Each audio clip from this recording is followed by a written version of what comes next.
Hi, I'm JJ. Welcome or welcome back. This is my last tag for the day. I try to do all the heat related ones or the summer related ones because they're time sensitive. Uh, One of them I was really behind on, so I'm trying to get them out of the way. It is still really hot here, so I do have a fan on, so I apologize for the noise. Uh, this tag is Packing Heat Book Tag. What would you pack on a holiday? And this was a brand new original tag created by Heather Gregg, and I was tagged by Pat over at Book Chat with Pat. So, the first one is which types of books do you pack? And then number two is give examples. So, I have a whole pile here just because I would literally pack a little bit of everything and overpack because I never want to be without a book. So I'll just start with some that I don't get to talk about a lot or haven't gotten to talk about before. None of these I have read. So, well, one of these I have read. But this one is The Scorpion Thief by Janire Trump. She's a Michigan author. I'm from Michigan. So I got to meet her and have her talk about this book. So I'm really excited to read it. And this one is, I love heist type of stories. I'm reading a lot about art and art heist or art theft, I guess, over the years, nonfiction, and I've read some fiction. So this is a story about two sisters. One is trying to protect this Egyptian art from being stolen, and her sister, who she's estranged from, is the one trying to steal it. So I'm really excited to see the dynamics in there, but also to learn, the Egyptian mythology and stuff that she will infuse within the story. It is a historical fiction, so it takes place I believe during the Nixon administration. So that one, and then I have several nonfiction that I'll do together. So more fiction. This one is another Michigan local author that I met, and I'm really excited about this one as well. This is In the Light of the Sun by Angela Shoup. And this is also about sisters, but this is inspired by the author's family story. So in the Philippines in 1941, one part of the family gets run off by the Japanese invasion and has to try to live and survive in the jungle. While the sister is in Italy, is an opera singer, and they're so excited that she's safe, at least because they're going through war. And then Hitler invades Italy, and plus they have the rise of Mussolini and fascism, and the sister has to try to survive that, except she's alone without her extended family and stuff at home. So I'm really excited about the dual storytelling, and the author interviewed I think it would have been her aunts or her great aunts, to kind of get a feel for the time period and stuff like that. So I would pack that one and devour it.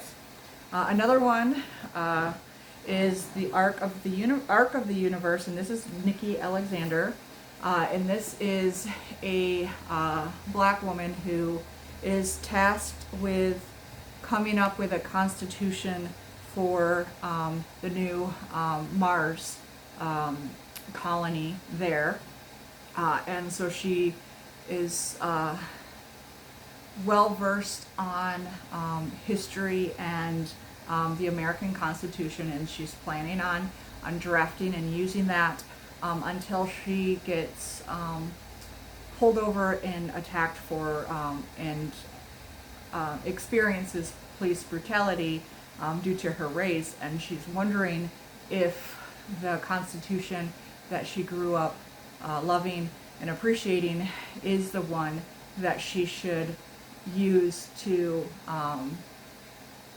mirror as they try to start a new civilization on Mars. So this covers a lot of the themes that I'm interested in and I always enjoy learning and reading about. So something like that. I would always pack anything Shakespeare, and since this is 4 in 1, this is his great comedies. So it has Taming of the Shrew, A Midsummer Night's Dream, Twelfth Night, and The Tempest.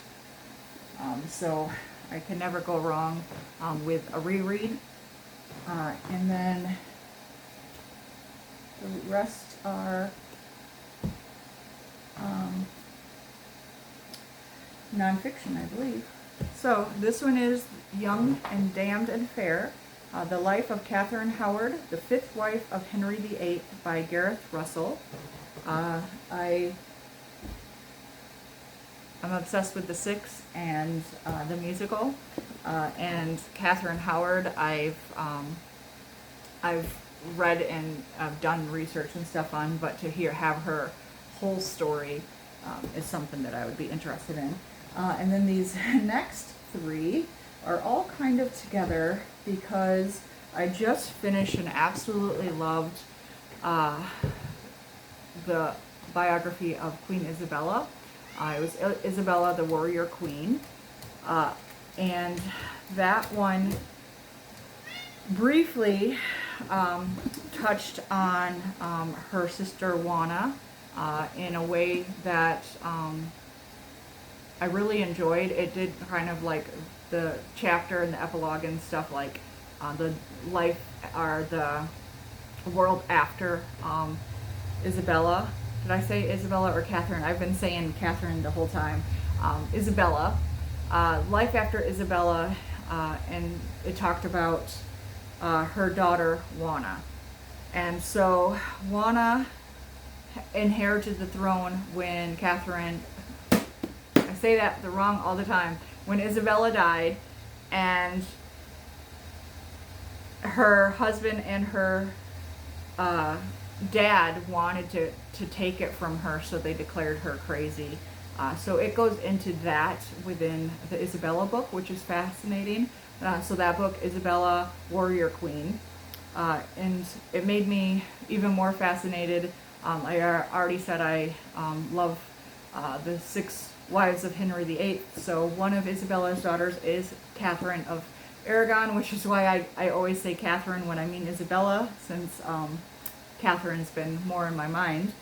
And so this one is Julia Fox's Sister Queens. And so this is about Catherine and Juana. So Catherine basically got married to Henry VIII's older brother, Arthur, and then Arthur died, and then she had to be in prison for years until they figure out what to do with her, and then she married the younger brother, Henry VIII, and then was discarded, and Henry married several women after her, and her daughter Mary kept, being in and out of the line of succession and all that stuff. So I'm really hoping that we delve into Catherine's mentality and all of that stuff. But then we're learning more about Juana, who was the queen who never really got to be queen because once she inherited the throne, her father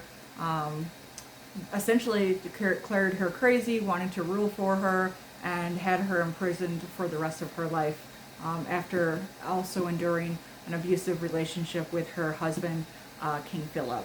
So this, I wanted to learn more in detail about her story, as well as I always want to learn about Catherine.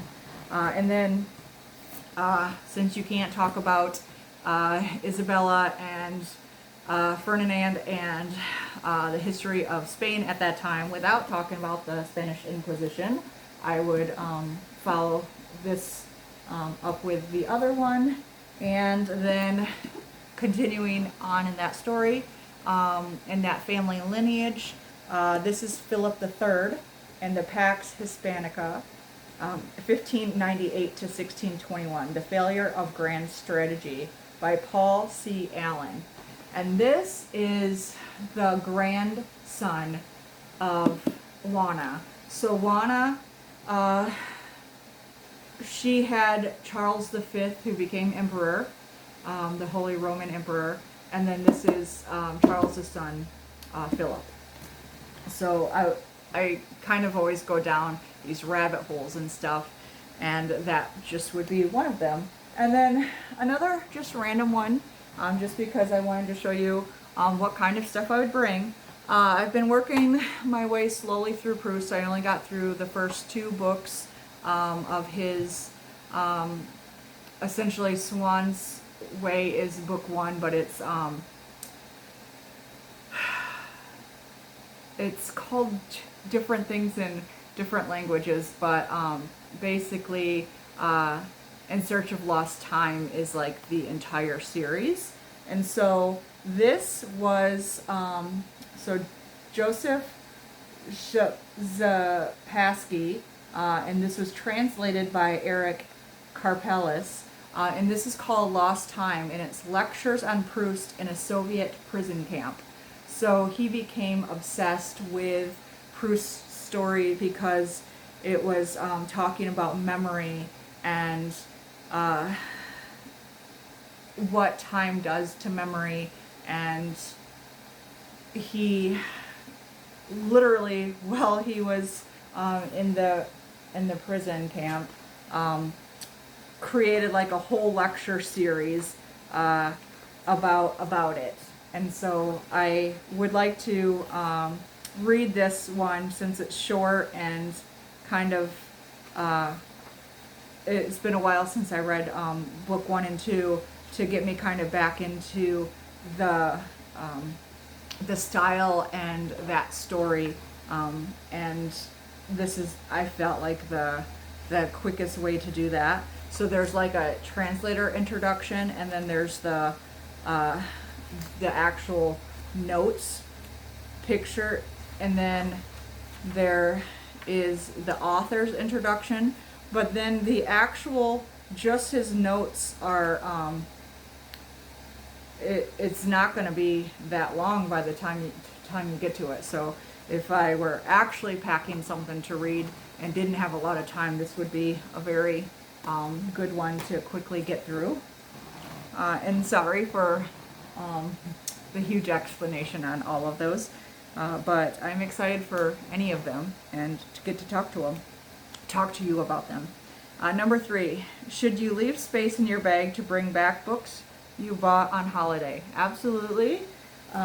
So these were just books I wanted to talk about, just to kind of show you my taste, but I definitely would probably pack the thinner ones and save room in my pick. I went on a trip before, and my entire backpack of carry-on was books, and that was the ones that I brought there. So I definitely would want to leave room for bringing books back. Number 4, what is your formula for working out how many books to bring? How long I'm going to be there, what kind of trip it is, if it's like a relaxing trip where I'm going to, like read on a beach or something, or if it's like an educational trip. There's a lot that I like to go to where the day is jam-packed because you're sightseeing and all that stuff. I love museums and stuff like that. So it depends on what kind of trip it's going to be, how long it's going to be, and I would try to pack for the mood. So if I am going educationally, I would maybe pick books that are about that place or about the like the history or whatever I'm planning to learn about. If it's just a relaxing trip, or if I want to relax after a long day of learning and exploring and stuff, then I might instead pack a fiction book. I would say lighter, but I never really read all that light. And then number 5, what would you recommend to someone who can't travel? So basically a book that feels like they've gone on holiday while reading it. Shoot, what would I suggest? I know that I've got a whole bunch of books here. What would I suggest? I should have prepared for this one a little bit more. I already talked about endurance in another video that I just posted today, and that feels like you're traveling because you're stuck in the Antarctic, but I don't know if that's the tone or anything. So maybe something, if you want to feel like you're on holiday, maybe just something like the Scorpion Thief, where you kind of get a little bit of history, especially if you're traveling to Egypt for a bit, back in time for a bit. This is during the Cold War, and so historical fiction works a lot for that. You get to not only go to another place, but a completely different time, and it does, if it's done well, would transport you.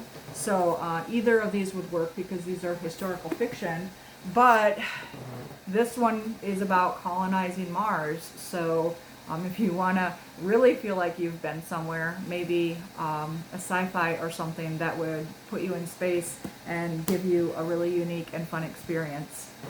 So those are, I guess, what I would suggest, something like that. And then the last one is just to tag others. So I'm going to just tag a bunch of people below. And as always, thank you for watching. Thank you for being here. Thank you for your support, and happy reading. And if you're going on holiday, happy traveling as well.